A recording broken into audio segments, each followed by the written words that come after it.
light the fire. You place the flowers in the vase that you bought. 네, 안녕하세요. 강명룡입니다. 저는 통합진보당 덕양을 선거구에 국회의원 후보로 출마했고요. 저는 이제 지금까지 한 25년 정도 노동운동을 해왔습니다.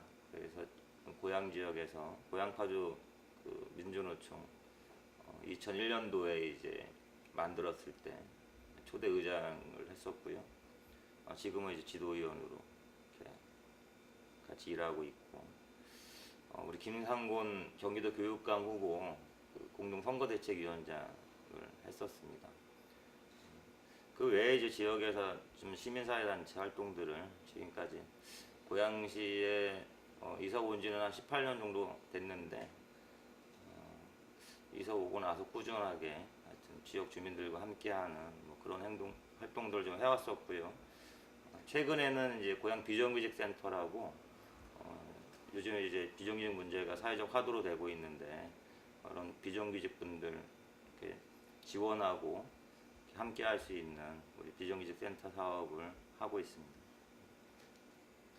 예, 저의 정치 철학은 저의 인생관과 이제 같다고 생각을 하고요.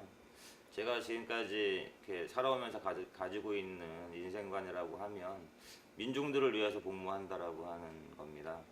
그러니까 정치하는 분들이 다들 이제 국민을 위해서 정치를 한다고 얘기를 하지만, 실제 이제 제가 지켜본 것에 의하면 국민을 위해서 이제 일을 하는 것보다는 국민들을 대상화하거나 아니면 자기 자신의 이제 이해관계를 가지고 국민들을 이용하는 이런 이제 그 정치인들이 많이 있다라고 보고요.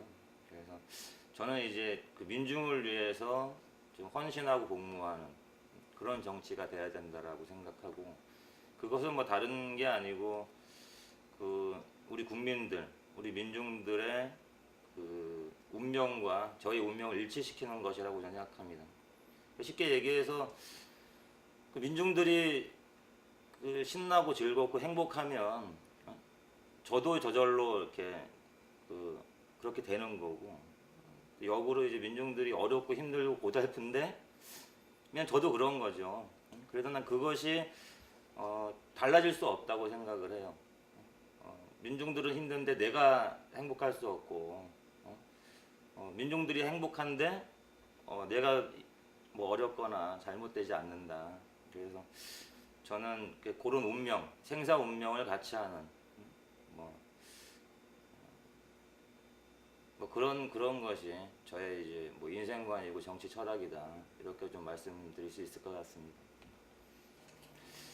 제가 하여튼 요즘에 이제 지역 주민들 이렇게 많이 만나면 제일 많이 듣는 게 이렇게 우리 동네가 이렇게 낙후됐는데 어떻게 좀 발전시킬 거냐, 이런 얘기를 제일 많이 듣거든요.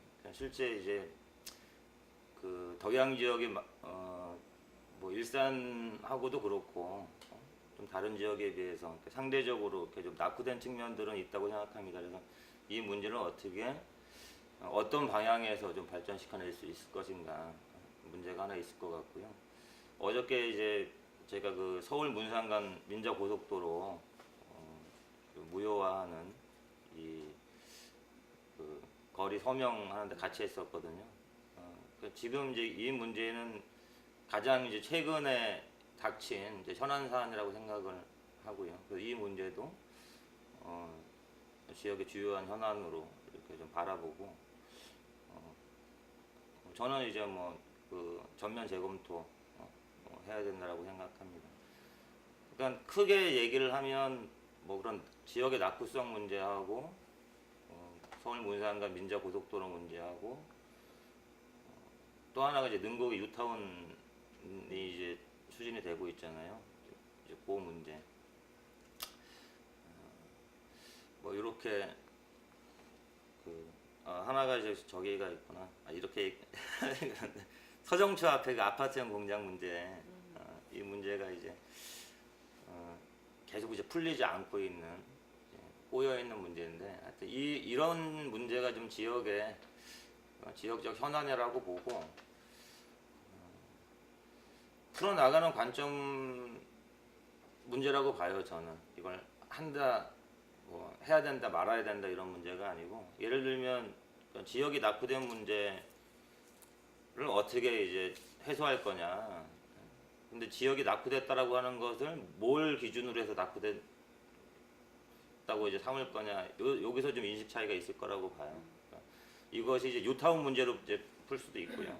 건물이 넓고 뭐 도로가 좋고 뭐 이런 문제로 바라볼 수도 있는데, 저는 막 그 부분도 이렇게 좀 개선돼야 된다라고 좀 보고, 하지만 그거보다 더 중요한 거는 좀 우리 아이들 문제, 교육 문제라고 봐요. 그러니까 제일 낙후된 게 교육 환경이 가장 낙후됐다. 그리고 이제 복지 시설 문제라든가 이런 것들이 우리 덕양을 지역에 많이 없거든요. 그래서 좀 마음 놓고 아이들이 밤길 걸어 다니고 자전거 타고 뛰어놀고, 또 우리 그 어르신들이 이렇게 좀 쉴 수 있고, 뭐 이런 관점에서 좀 그런 부분들이 난 좀 개선돼야 된다, 이렇게 좀 보고요. 유타운 문제도 뭐 그것과 연관이 있긴 하지만, 거기는 이제 반대하는 측도 있고 찬성하시는 분들도 있고, 그런 것 이제 그렇긴 하지만, 하여튼 우려되는 부분들은 대부분 이제 그 유타운에 들어서면 원주민이 정착할 확률 한 30% 정도밖에 안 되거든요. 그래서 집 새로 져가지고 쫓겨나가는 이런 것들을 방지하거나 보완할 수 있는 이런 대책을 좀 시급하게 좀 세우고, 그러니까 보완 장치를 만들고 이제 뭐 유타운을 하든 뭘 하든 이렇게 좀 진행할 수 있도록 이렇게 하는 것이 좋겠다, 이런 생각입니다. 서정초 그 아파트형 공장 문제는 저는 이제 좀 절충점을 좀 찾는 것이 가장 현실적인 대안이냐 아니냐 이렇게 생각해요. 무조건 안 된다, 뭐 이런 거보다는 현실적으로 좀 최선이 뭐냐. 그럼 최선이 어느 한 일방에 대한 최선이 아니고 서로의 이제 그 의견들을 절충한 최선안. 저는 이제 그것이 뭐 소통일 수도 있고 뭐 이런 건데, 하여튼 그런 이제 그런 소통의 장을 좀 더 깊이 있게 이렇게 좀 마련하고, 그래서 강제로 조정하고 이런 방식이 아니라 당사자 간에 충분히 논의해서 해결할 수 있는 방안들을 찾아내는 것이 최선이다, 이렇게 봅니다. 뭐 부족한 게 많이 있는데요. 이후에 우리가 공약을 지금 정리를 하고 있는데, 공약을 좀 정리해내는 과정에서 보다 구체적이고 이런 안들이 좀 만들어져서 다시 제시할 수 있도록 이렇게 하겠습니다. 우리나라 정치는 제가 보는 것은 정확하게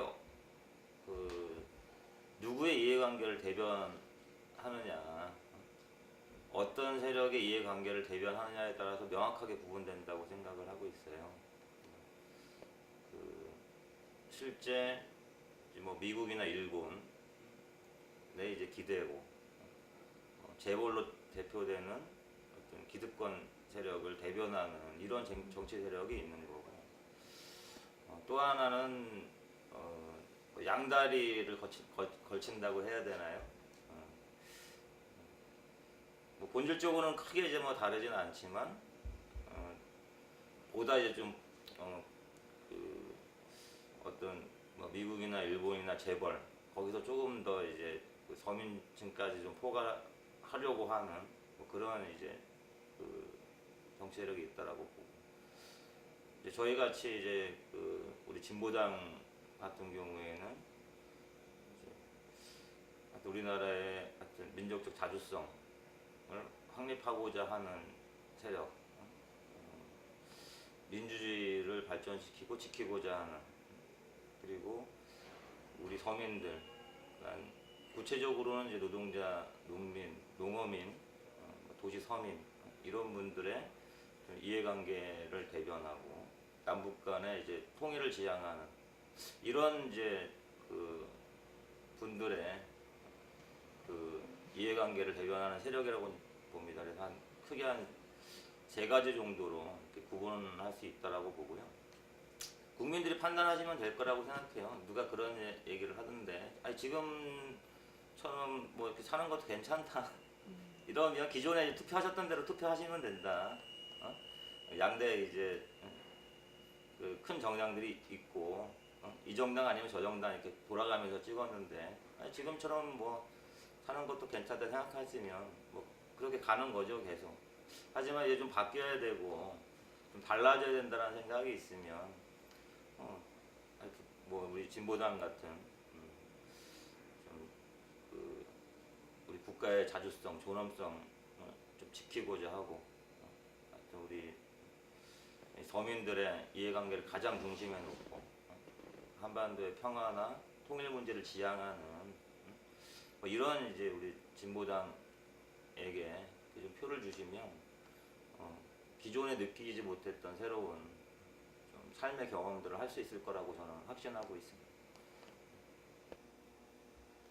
비정규직 문제, 하여튼 제가 비정규직 사업을 계속 하고 있는데 비정규직은 이제 뭐 고용 형태가 어떠냐에 따라 가지고 이제 구분을 하지만 실제로는 비정규직은 자신의 노동력에 대한 대가를 제대로 받지 못하는 사람인 거죠. 그래서 같은 일을 하더라도 반밖에 못 받고 하는 일도 힘들고 고용도 불안하고 이런 이제 사람들이죠. 근데 이런 분들은 다 어렵게 살아요. 그래서 비정규직은 뭐 단순히 뭐 계약직이냐 뭐 도급이냐 뭐 이런 구분의 문제가 아니라 어렵고 힘들게 사는 노동자들은 다 비정규직이다. 그리고 그런 비정규직들이 굉장히 많다. 이런 거죠. 사실 비정규직이라고 하는 문제는 그 노동자들이 만든 문제는 아니거든요. 정규직, 비정규직을 노동자들이 구분을 한 게 아니고 우리 사회 제도가 그렇게 만든 거죠. 노동자는 다 예전에도 하나였고 지금도 하나고 이후에도 다 하나일 수밖에 없는 거죠. 그거를 정규직, 비정규직 만든 건 우리 사회가 그렇게 구분을 이제 시켜놓은 거고, 그리고 정규직, 비정규직이 다투게 하고 그러면서 그 이득을 가져가는 세력은 따로 있는 거죠. 그래서 이걸 해결할 수 있는 방법은 법을 바꾸는 수밖에 없다 이렇게 생각합니다. 그리고 그 역할을 국회의원의 기본적인 역할이 입법 활동이기 때문에 국회의원이 되면 비정규직을 해소할 수 있는 이 법과 제도를 만드는데 우선적인 노력을 기울이는 것은 당연한 거고요. 하고 기본적으로는 좀 우리 사회를 어떻게 바라보냐에 따라서 지금 국회의원의 역할 일단 저는 이제 정해질 거라고 봅니다. 그래서 우리 사회가 뭐가 하나 부족한, 다른 건 다 잘 돌아가고 있는데 무엇 하나가 이제 부족하고 뭐 이런 거라면 그 부족한 걸 채워줄 수 있는 사람이 국회의원이 되면 되는 거죠. 근데 이제 저는 그런 사회라기보다는 총체적으로 좀 잘못된 사회다. 아까도 말씀드렸지만 외교적으로는 예속되어 있고 정치 외교적으로 왜곡되어 있고 민주주의 후퇴하고 남북 간의 이 대결과 전쟁 위험이 높아지고 뭐 이런 이제 총체적인 한국 사회를 에서 이제 국회의원이 어떤 역할을 할 거냐. 저는 어르신들 만나면 맨날 국회의원들 싸운다고 하는데 국회의원들 멱살 잡고 싸우는 그런 싸움이 아니라 그런 제도화하고 강제하는 그런 세력과 체제에 맞서 물러서지 않고 싸울 수 있는 사람, 끝까지 우리 국민들 편에서 타협하지 않고 싸워 나갈 수 있는 사람, 이런 사람이 이제 그런 국회의원이 좀 필요한 거 아니냐 이렇게 생각하고요. 뭐 그런 걸로 하면 하여튼 뭐 평생 정말 우리 이 노동자들과 함께 서민들과 함께 살아왔던 제가 그런 역할은 가장 잘할 수 있다 이렇게 생각합니다. 이렇게 얘기하시는 분들이 있어요. 강명용 이렇게 국회의원도 출마하고 이런 사람인지 몰랐다고 그렇게 뭐 대단한 사람이었어 이렇게 우스갯소리로 물어보는 이런 분들도 많이 계신데 오히려 저처럼 별로 대단하지 않고 별 볼 일 없는 사람이 정말 정치를 하고 그런 세상이 좀 제대로 된 세상 아니냐. 어떤 엘리트 아니면 뭐 몇몇 사람이 좌지우지하는 뭐 이런 정치가 아니라 정말 대다수의 국민이 정치의 주인으로 나서는 뭐 이런 세상, 강명용이 당선돼서 그런 것들을 좀 증명해 보이도록 하겠습니다. 고맙습니다.